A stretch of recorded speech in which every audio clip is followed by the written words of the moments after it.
Okay, so now we have to move our teaching online, and many people are worried about it. Let me start out by saying I don't think you need to worry. When I coach teachers, I always start by saying that there are two things that matter.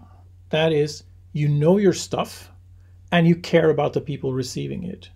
And if you do that, it doesn't really matter how you teach. It's mostly techniques. With that in mind, here are 5 tips on how to move your teaching online. Tip number 1. Talk to one student, not many. It's very tempting when we're now going online to take what you do in the classroom and transfer that to online teaching. But remember, the students are sitting by themselves. They're not a big group. So start to think about teaching as you explaining to one other person, perhaps somebody sitting across the table from you, how to do something. That has the advantage that if you're recording a video or if you're doing the actual teaching, you can use a real physical person sitting across the table from you and explain it to that person and capture that on video or use it on video, and it will come alive and feel much safer and better for you. Scale the whole conversation down because you're talking to one person. Tip number 2, structure, structure, structure. There's a lot of implicit structure in a classroom. We have breaks at regular times. We can signal to students what they're going to do and what they can't do. You can do that in a video conference, but you have to be much more explicit about it. You should have shorter teaching modules, then take a short break, then come back.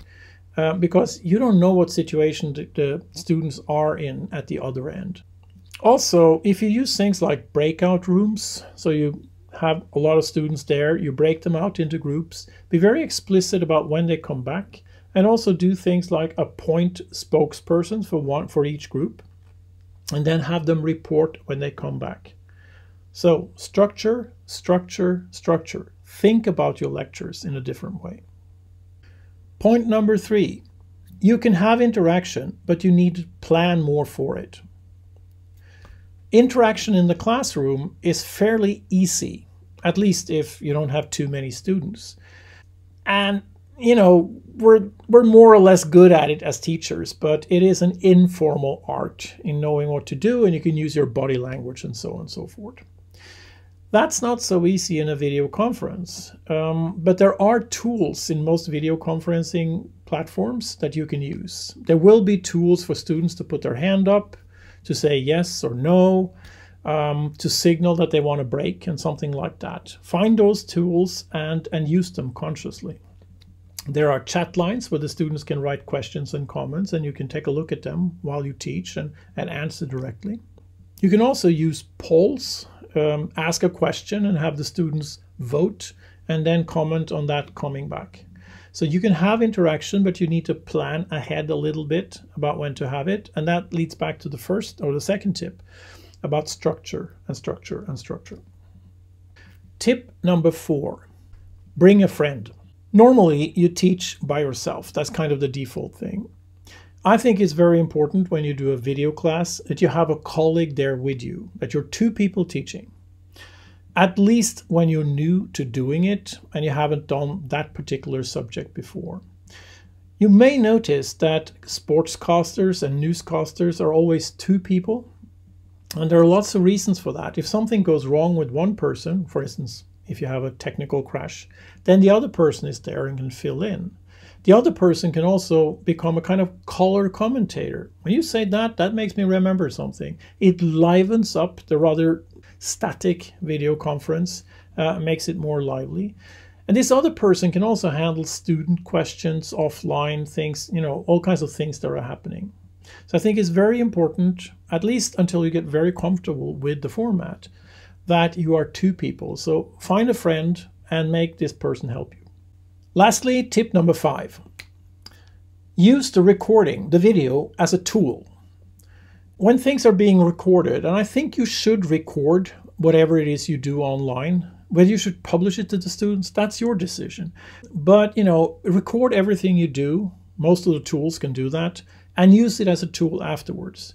if you have a recording, then you don't have to repeat yourself. You don't have to worry about, speaking too fast, because the students can post the recording and go back and listen to it again. But more importantly, the recording can become a tool for you. If you record a video of a lecture you're giving, maybe one you've given many times before, you can bring it into an editor, you can fix it, and next year or next course, you can have the students look at the video, and then you can handle the interaction. So you don't have to do the boring stuff in the first, but you can have the interesting discussion with the students over the video conference. You can also look at the recording of yourself and sort of fix little things to become a better teacher. However, don't spend too much time on it, and don't become obsessed with making everything perfect, because it's not going to be perfect. And if you attempt to do that, it is going to be an incredible time sink. Recordings of videos are tools, and tools you can use to make next course you're doing easier and better. So, to sum up: 1, talk to one student, not many. 2, think consciously about structure, plan ahead. 3, you can have interaction. There are great tools for it, but you need to plan ahead to a much larger extent. 4, bring a friend. Have a colleague there to teach with you, because that's very helpful. And 5, use the recordings as a tool to make your job easier, more pleasant, and to give the students a better experience. And with that, good luck. You might be the next video star.